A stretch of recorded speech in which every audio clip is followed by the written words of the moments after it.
students, FSC Chemistry Second Year Chapter Number 3 Group 3A and Group 4A Elements।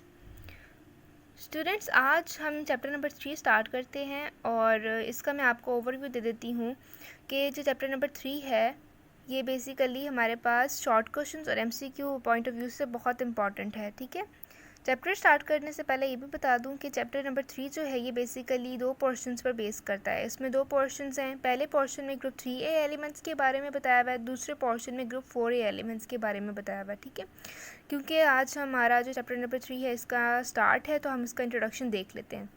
Introductory paragraph में हमारे पास एक दो lines दी हुई हैं, उसके नीचे एक पैराग्राफ भी बताया हुआ है।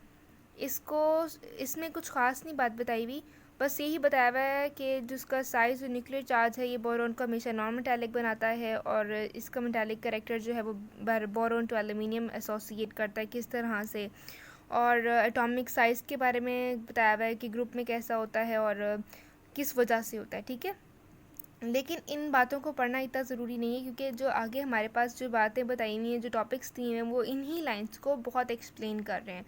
तो हम स्टार्ट करते हैं हमारे नेक्स्ट पेज से, जो कि है पेज नंबर 38 आपकी टेक्स्ट बुक का।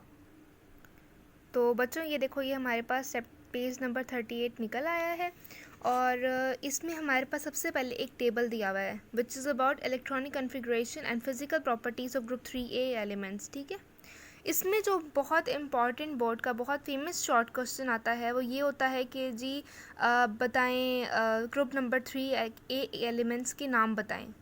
तो नाम पूछ जाते हैं बेसिकली इसमें से, तो आप लोगों को ये नेम्स फिंगर टिप्स पे आनी चाहिए। भला कौन कौन से नेम्स हैं वो? Boron, aluminium, gallium, indium and thallium. ठीक है, बेहतर ये है कि आप इनके एटॉमिक नंबर्स भी याद कर लें, लेकिन जो नेम्स हैं ये ख़ास तौर पर बहुत इंपॉर्टेंट हैं। बाकी एडिशनल चीज़ें बताई हुई हैं, electron affinity, ionization energy, electronegativity, atomic radius, ionic radius, melting points, boiling points और डेंसिटी। तो ये बहुत रेयर केसेस में आते हैं, बहुत रेयर केसेस में पूछ जाते हैं, लेकिन जो बहुत फेमस है शॉर्ट क्वेश्चन यहाँ पे बनता है इस टेबल के अंदर, वो बनता है हमारे पास कि जी इन एलिमेंट्स के नाम बताएं, right the names of group 3A elements. ठीक है, उसके बाद जो हमारा जहाँ से स्टार्ट होता है टॉपिक का first part, occurrence of boron and aluminium. ठीक है, ये बहुत इंटरेस्टिंग है, लेकिन मज़े की बात ये कि आता ये सिर्फ हमेशा शॉर्ट क्वेश्चन और MCQs के हवाले से ही है। तो चलें स्टार्ट करते हैं हमारा 3.1.1 टॉपिक। ठीक है, तो स्टार्ट होता है बोरॉन इज़, जो सबसे पहले बोरॉन की बातें बताई हुई कि बोरॉन जो है वो एक अबंडेंट एलिमेंट नहीं है हमारी ज़मीन में। It is not an abundant element. भला फिर ये किस तरह पाया जाता है? It is found in traces in most soils. कि भला ये किस तरह पाया जाता है? ये सॉइल के अंदर ट्रेसेस की फॉर्म्स में पाया जाता है। ठीक है, और प्लांट्स के अंदर ये बहुत कम अमाउंट में पाया जाता है, लेकिन वही कम अमाउंट जो होती है वो प्लांट्स के लिए बहुत एसेंशियल होती है, किसमें भला? ग्रोथ में। तो ये जो बोरॉन होता है ये प्लांट्स को ग्रोथ के में बहुत हेल्प करता है, बहुत एसेंशियल होता है प्लांट्स के अंदर। ठीक है, पहले पैराग्राफ में हमने क्या पढ़ा कि ये अबंडेंट एलिमेंट नहीं होता, तो फिर ये वाला किस तरह पाया जाता है? ये ट्रेसेस की फॉर्म में सॉइल में पाया जाता है। और ये क्यों एसेंशियल है प्लांट्स के अंदर? कि उनकी ग्रोथ में मदद करता है। और भला कितनी अमाउंट में पाया जाता है प्लांट्स के अंदर? Very small amounts. ठीक है, नेक्स्ट पैराग्राफ में बता रहा है वो कि बोरॉन जो है वो हमेशा कंबाइंड फॉर्म में पाया जाता है। बोरॉन जो है वो हमेशा नेचर में ऑक्सीजन के साथ कंबाइंड फॉर्म में पाया जाता है, हमेशा ऑक्सीजन के साथ बॉन्ड बनाता है बोरॉन। और यही बोरॉन और ऑक्सीजन के आयंस को हम क्या नाम देते हैं? ऑक्सीबोरेट आयंस। तो ये हमारे पास एक और MCQ हो गया है कि भला ऑक्सीजन और बोरॉन के जो बॉन्ड होता है उससे हमारे पास किस तरह के आयंस बनते हैं? ऑक्सीबोरेट आयंस बनते हैं। ठीक है, बोरॉन जो है वो प्रिंसिपली तौर पर भला किस तरह भी पाया जाता है? एक और तरीका भी है कि बोरॉन की प्रेजेंस का, बोरॉन की अक्रेंस का वो क्या है कि ये पॉलीबोरिक एसिड की सॉल्ट्स के तौर पर भी पाया जाता है। ठीक है, दूसरे पैराग्राफ में बताया हुआ है कि उसकी अक्रेंस कहाँ कहाँ होती है। ठीक है, और वो किस तरह से अक्कर करता है। अगले बात उन्होंने बताई हुई है जो बहुत इंपॉर्टेंट MD कैट का और बोर्ड का बहुत फेमस MCQ है, वो ये है कि एल्यूमिनियम जो है वो थर्ड मोस्ट अबंडेंट एलिमेंट है। भला कहाँ पर? हमारी ज़मीन की अर्थ क्रस्ट में। ऑक्सीजन और सिलिकॉन के बाद आपसे बोर्ड में वो पूछेगा कि भाई बताओ वो कौन सा एलिमेंट है जो ऑक्सीजन और सिलिकॉन के बाद थर्ड नंबर पर हमारी ज़मीन की अर्थ क्रस्ट में प्रेजेंट होता है। तो आप लोग बिला झिझक बता देंगे कि भाई एल्यूमिनियम ही वो एलिमेंट है जो थर्ड मोस्ट अबंडेंट एलिमेंट है हमारी ज़मीन का आफ्टर ऑक्सीजन एंड सिलिकॉन। चौथे पैराग्राफ में बताया हुआ है कि भाई यह जो एल्यूमिनियम है ये किस तरह से प्रेजेंट होता है। एल्यूमिनियम जो है वो मिनरल्स बनाता है। मिनरल्स किस तरह बनाता है? सिलिकेट के साथ अटैच होके बॉन्ड बना। मिनरल्स कहाँ पाए जाते हैं भला?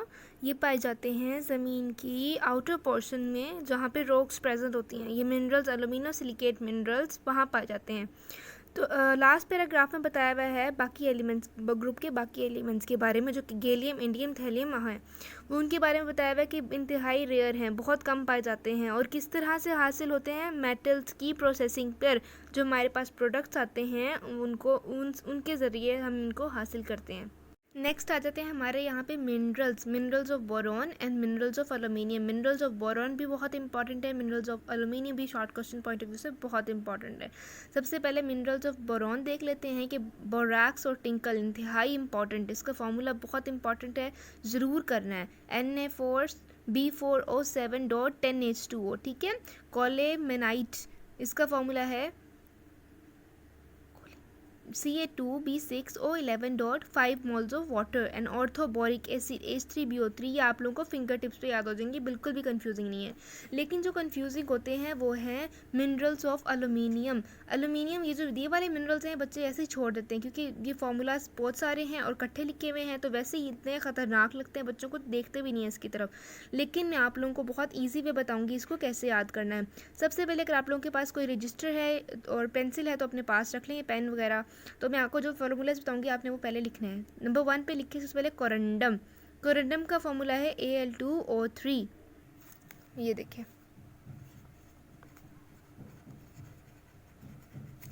कोरंडम का हमारे पास क्या फार्मूला है? Al2O3, ठीक है। कोरंडम का फार्मूला आप लोगों ने लिख लिया। अब क्या करना है, आप लोगों ने बॉक्साइट का फार्मूला लिखना है। किसका फार्मूला लिखना है? बॉक्साइट का, BAUXITE, बॉक्साइट। बॉक्साइट का हमारे पास फार्मूला क्या है? Very simple and very easy कि भाई कोरंडम का फार्मूला लिखें और साथ में 2 मोल्स ऑफ वाटर ऐड कर दें, 2H2O। तो क्या बन गया? ये हमारे पास बॉक्साइट बन गया। पहले कोरंडम फिर बॉक्साइट। अब हमारे पास क्या लिखना है आप लोगों ने? जिप्साइट। जिप्साइट का भी बहुत आसान है, जिप्साइट। इसका हमारे पास किस तरह होगा भला? एल्यूमिनियम, ऑक्सीजन के 3 एटम्स और dot 3H2O, 3 moles of water. तो हमारे पास इस तरह 3 फार्मूलाज हो गए हैं, कोरंडम, बॉक्साइट और जिप्साइट। 3 फार्मूलाज इंतहाई आसान तरीके से हमने सॉल्व कर लिए हैं। चौथा अब आप लोग अपने रजिस्टर पे लिखें काओलिन, जिसको हम आम तौर पर क्ले भी कहते हैं। इसका फार्मूला भी बहुत आसान है। आप लोग देखा है आप लोगों ने, मैंने बॉक्साइट का क्या फार्मूला लिखा है? बॉक्साइट का फार्मूला ये है Al2O3.2 मोल्स ऑफ वाटर। इन दोनों के दरमियान में आप लोगों ने क्या चीज़ ऐड करनी है? 2 मोल्स ऑफ सिलिकॉन ऑक्साइड, यानी कि Al2O3.2 moles of silicon oxide dot 2 moles of water. इस तरह हमारे पास क्ले का फार्मूला भी हो गया। हमने इस तरह 4 फार्मूलाज जो हैं वो इजीली याद कर लिए हैं। बाकी हमारे पास कुछ रह जाते हैं, ये देखें कि मीका, फेल्डस्पर, एमरल्ड, केरोलाइट और डायस्पोर, ये हमारे पास रह गए हैं। अब इसमें से भी फेल्डस्पर जो है वह इंतहाई इम्पॉर्टेंट है। इसमें आप लोगों ने ये 2 फार्मूलाज दिए हुए, तो आप लोगों ने इनमें से जो सेकंड फार्मूला है वो याद करना है, ठीक है।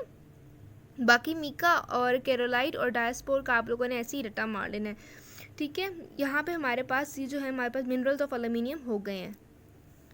गाइस ये था हमारा आज का टॉपिक।